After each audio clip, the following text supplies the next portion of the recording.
Okay, well, a little bit of everything. No size, Jen. Oh, Steph, you're killing me. All right, no, I'm Sunshine kidding. today, later. Yay, sunshine. All right, thanks so much. We'll talk to you later. Oh, I wish you could smell it here. Wildlight, a new restaurant near UBC, opened just last month. Woo! And their executive chef, Warren Chow, joins us now to show us how to make one of their specialties, homemade Celeriac Agnolotti. Exactly. Your pronunciation's amazing. I like saying it. It's fun. It is very fun to say.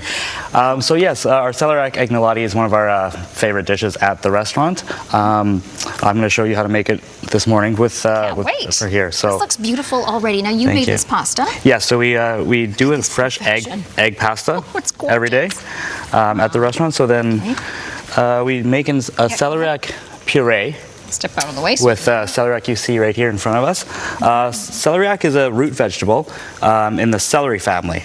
So it's got a very nutty and buttery texture, flavor. Yeah, you don't hear, you hear of it like in a soup. Exactly. Potentially, right? But it's not a very common ingredient. No. So. If you can't find this at your grocery store, you can also substitute this recipe with potato, parsnip, any little root vegetable that even butternut squash will work. Good. So what I'm doing, Or go to Wildlight. Or come to Wildlight. So what we're doing is just folding this pasta over, kind of tucking the puree in here. That's beautiful. Look at that. Did a little egg wash. And then we have this special agnolotti cutter here. Okay. I'm sorry. Yeah, I'll get out of your way. No, you're going to join in the fun here. I can't wait. So I'm just going to trim off this excess here. Agnolotti, what kind of shape are we going for? We're going for a little longer than a ravioli. Ravioli is a little square. Okay. But this we're going to pinch about there. And if you want to keep going, pinch an inch. Yep, right. pinch an inch. Okay. And then I'm going to start the dish here. So I'm just starting my pan with a little neutral oil. I use grapeseed oil. You can use canola.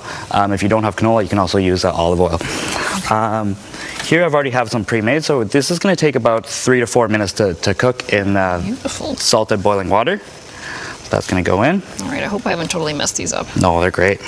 Doing good. And didn't you just cut with the little roller? Exactly. This is fun. Exactly. Oh, this is so fun. Beautiful. So I got my pan on about medium heat here. Okay. And so with the olive oil, if you do use an olive oil, you don't want it to burn. No, so you want to watch your heat on this one because you don't want the garlic or shallots to burn either, because we're going to be making a beurre blanc, a shallot and champagne vinegar beurre blanc. So I'm going to start by searing these maitake mushrooms. I made a baby agnolotti. Perfect. That's a teeny tiny. That's okay. And you can eat more of them. Yeah, there you go. So I'm going to sear off this maitake to start. And the reason I start with the maitake is because I want a nice sear on it before the garlic and the shallots get introduced to the pan, because I don't want them to burn. Oh, that smells so lovely. Those are huge. Mm-hmm. These are maitake mushrooms. Beautiful. They're also called hen of the wood mushrooms. If you can't find these at the grocery store, you can also substitute these with oyster mushrooms. I've done them with oyster mushrooms. They work great in this dish. Also, even cremini mushrooms work awesome. Okay. Yeah. How do you wash these? Do you soak them? What do you do? These are actually cultivated by a local grower here. Oh, so, perfect. You have the local angle. I love that. Yes. The good thing about Wildlight being on UBC is we partner with the UBC farms. So to be able to say we get our produce from less than a kilometer away from the restaurant is pretty neat. Fantastic. Yeah. So what is the specialty at Wildlight?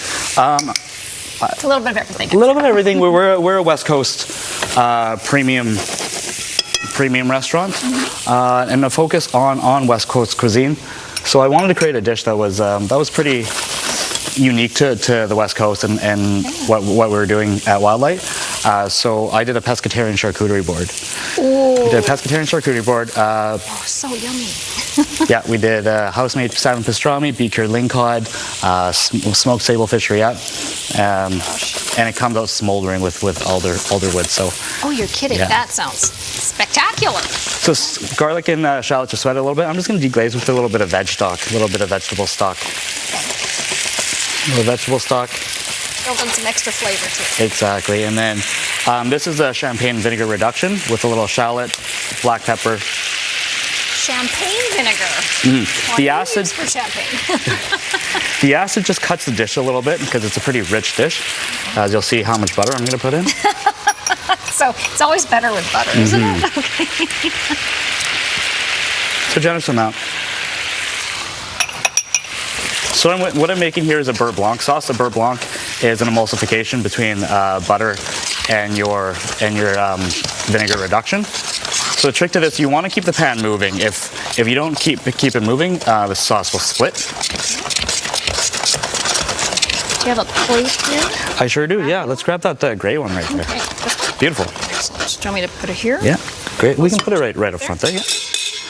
So the agnolottis is done now. You can also tell when it's done when it's floating like this. Sure. Oh, they're beautiful. Perfect. So we're just gonna put it right in there. Okay. And we're gonna keep swirling it around a little bit. Get them all ready? Yep.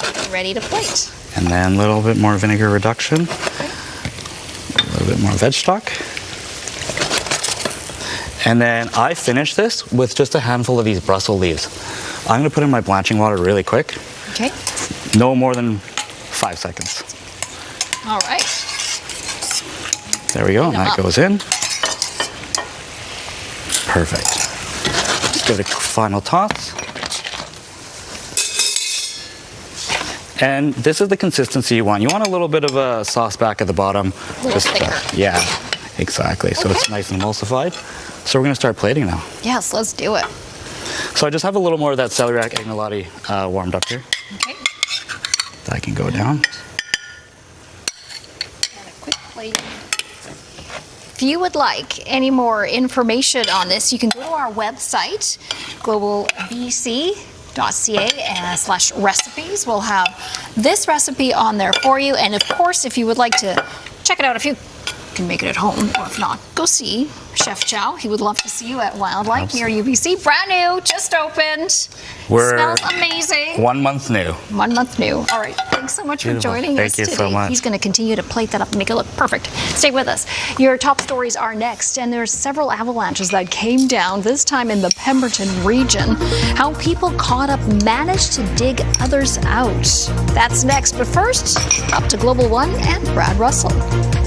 Thank you very much, Jen. I could smell that in the chopper. I'm telling you, ooh, delicious. Listen, smooth, steady flow on a Sunday morning commute across the Ironworkers Memorial Bridge, whether you're heading north and up the cut into North Vancouver or south into the Cassier Tunnel.